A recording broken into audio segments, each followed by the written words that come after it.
past, what we see now is it's the usual suspects who are being targeted by these investigations. New immigrants, racial and religious minorities, and most of all, political dissidents. And we have now documented on an ACLU website, spy files, surveillance or obstruction of First Amendment protected activity by federal, state, and local law enforcement in 36 states and the District of Columbia. So this is not a local problem. This isn't, one bad agent and informant in California. This is happening all across the country, and people are being targeted not because they're doing anything wrong, but because of their political views and their political activism, and that has to stop. Thank you. Before we go to the questions from the audience, you mentioned Eisenhower's Cross of Gold speech, Cross of Iron speech, which, by the way, is available on the internet, plus his farewell address on the military-industrial complex. The military budget in its penumbra now is about half the entire U.S. discretionary budget, and the General Accounting Office every year routinely ends its review of the Pentagon by saying its budget is unauditable. What do you think can be done about that? I mean, when a budget of that size is unauditable, could you, as a former U.S. Army person, could you give us an idea on what that allows to happen and what should be done about it from the congressional point of view to get Congress going on it? One of the things that Don Rumsfeld said to Secretary Powell that was meant to be humorous was that he lost more money every year than Secretary Powell got for a total budget. Your republic has a military that loses more money than your republic appropriates for diplomacy. Even Secretary Gates and Secretary Clinton were trying to do something about that. You would be surprised, I think, at how many senior military leaders in all services believe the defense budget should be cut. Believe as citizens. Washington once said, I didn't lay aside the citizen when I assumed the soldier. Well, there's a lot of that still in your military, thank God.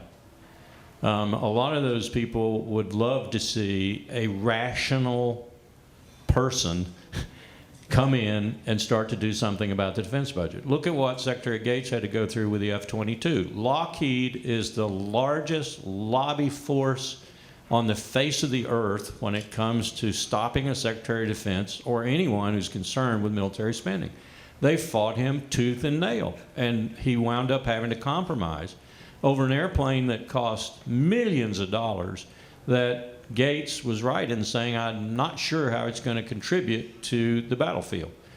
Then we're getting the F-35 Joint Strike Fighter. It's going to be extremely expensive. We're getting all kinds of equipment that's coming down the pike from just the detritus of the Cold War. By the way, how many of you know that Lockheed Martin was responsible for the recent U.S. Census? How you feel about a defense contractor doing the census? Think they counted all those poor people out there in the hustings? I don't know. They're also the number one or number two or number three contractor for 4 other cabinet departments, including Homeland Security. It's an extremely difficult thing. You don't just need the military leadership. You need Congress. You need a lot of this infrastructure out there that provides jobs and so forth to realize that a rational axe needs to be taken to it. I don't know how you do it. We've got this complex now that's not, as Eisenhower said, just the military-industrial complex. It's a military-industrial, congressional, contractor, university, scientific, technological, you name it. It's a huge part of the fabric of your nation now. I was taken by what you said about the struggle for the soul of the country. One of the texts I use is Michael Hogan's book. He's the president of the University of Connecticut now. He's really a superb diplomatic historian. Wrote a book called The Cross of Iron. You know where the title came from.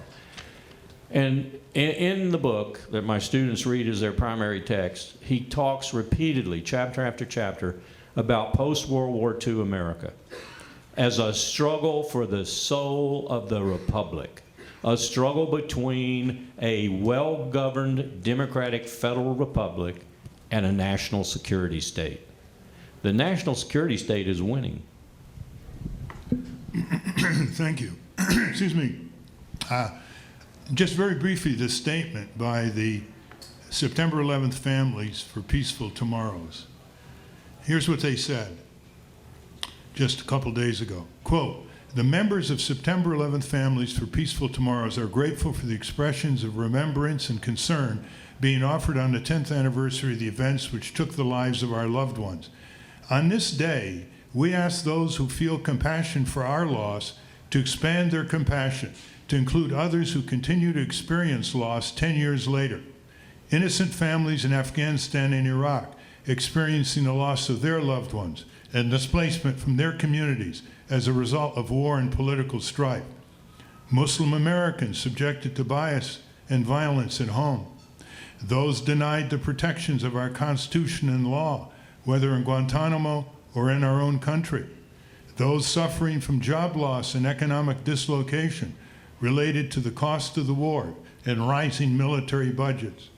And those who have seen their civil liberties and freedoms exchanged for the false promise of security.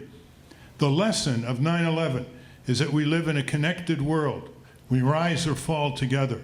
As Reverend Martin Luther King Jr. said, quote, "Injustice anywhere is a threat to justice everywhere," end quote.